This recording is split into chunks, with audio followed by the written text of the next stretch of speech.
پشاور کے قصہ خوانی بازار کے محلہ خداداد کی اس گلی میں ویرانی رقص کر رہی ہے۔ اسی گلی کے ایک کونے میں واقع اس مکان کے سینے میں دفن کہانیاں، اس کے آنگن میں گونجتے قہقہے، اس کی شکستہ حال دیواروں میں اداسی کے بال کھولے سو رہی ہے۔ قصہ گوں کے اس بازار کا کون سا قصہ تھا جو ایک شاہکار بنا اور اس کا یہ کردار کروڑوں دلوں پر راج کرنے کے بعد سینکڑوں میل دور ممبئی میں الوداعی سلام کہہ گیا۔ دلیپ صاحب کی زندگی کا سفر 11 دسمبر 1922 کو پشاور کے اس کوچے سے شروع ہوا اور برصغیر میں آفاق کی بلندیوں کو چھوتا ہوا ممبئی میں اختتام پذیر ہوا۔ جنم بھومی، کتنا درد ہے ان دو لفظوں میں۔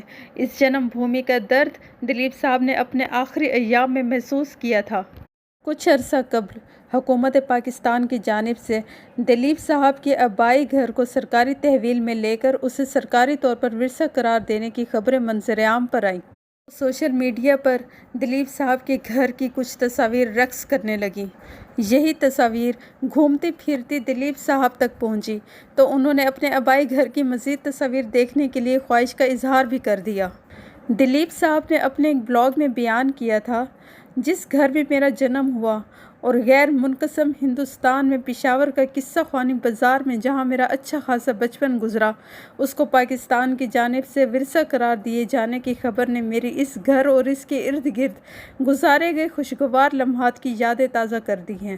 پھر انہوں نے اپنا قصہ یوں بیان کیا، مجھے یاد ہے کہ یہ گھر میرے والدین، دادا دادی، کئی چاچا تایا، چاچی تائی اور کزنز کی آوازوں اور ان کے قہقہوں سے گونجتا رہتا تھا۔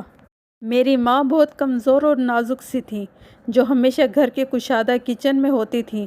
میں ایک چھوٹا سا بچہ ان کے کام کاج کے ختم ہونے کا انتظار کرتا تاکہ ان کے قریب بیٹھ سکوں اور ان کے خوبصورت چہرے کو دیکھتا رہوں۔ دلیپ صاحب نے مزید بتایا کہ میری یادوں میں ایک بڑا کمرہ ہے جہاں شام کی چائے کے لیے تمام خاندان جمع ہوتا تھا۔ ایک بڑا کمرہ جہاں خواتین نماز پڑھتی تھیں، وہ چوبارہ، سونے کے کمرے، سب کچھ۔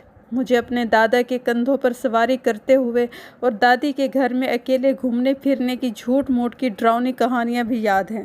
لیکن اب کبوتروں کی گٹر گوں، صحن میں چہل پہل، قہقہے، باورچی خانے سے اٹھتا دھواں، سیڑھیوں پر اچھل کود کرتے بچے، ایسا کچھ نہیں۔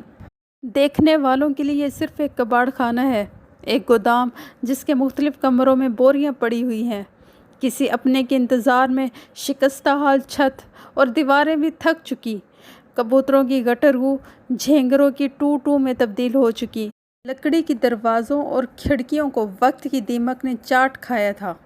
لیکن دیکھنے والوں کی آنکھ نے دیکھا کہ یہی وہ سٹیج تھا جہاں زندگی کا پہلا ایکٹ ہوا، پہلا منظر، پہلا سین۔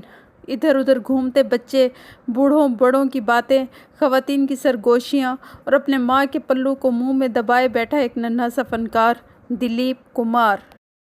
دلیپ صاحب ان گلی کوچوں کو چھوڑ کر ممبئی کی رنگین دنیا میں آباد ہو گئے۔ ملک تقسیم ہوا، گھر سرحد کے پار قرار چلا گیا۔ تقسیم ہند کے 40 سال بعد دوبارہ دلیپ کمار نے اس گھر میں قدم رکھا اور پھر زندگی نے کبھی دوبارہ موقع نہ دیا کہ وہ قصہ گوں کی اس بستی میں آ کر اپنا قصہ سناتے۔ وقت سورج کی طرح ڈھلتا رہا اور زندگی کا پہیہ خیبر میل کسی تیزی سے چلتا ہوا ممبئی کے اسٹیشن پر رکا جہاں زندگی کی شام ہو گئی۔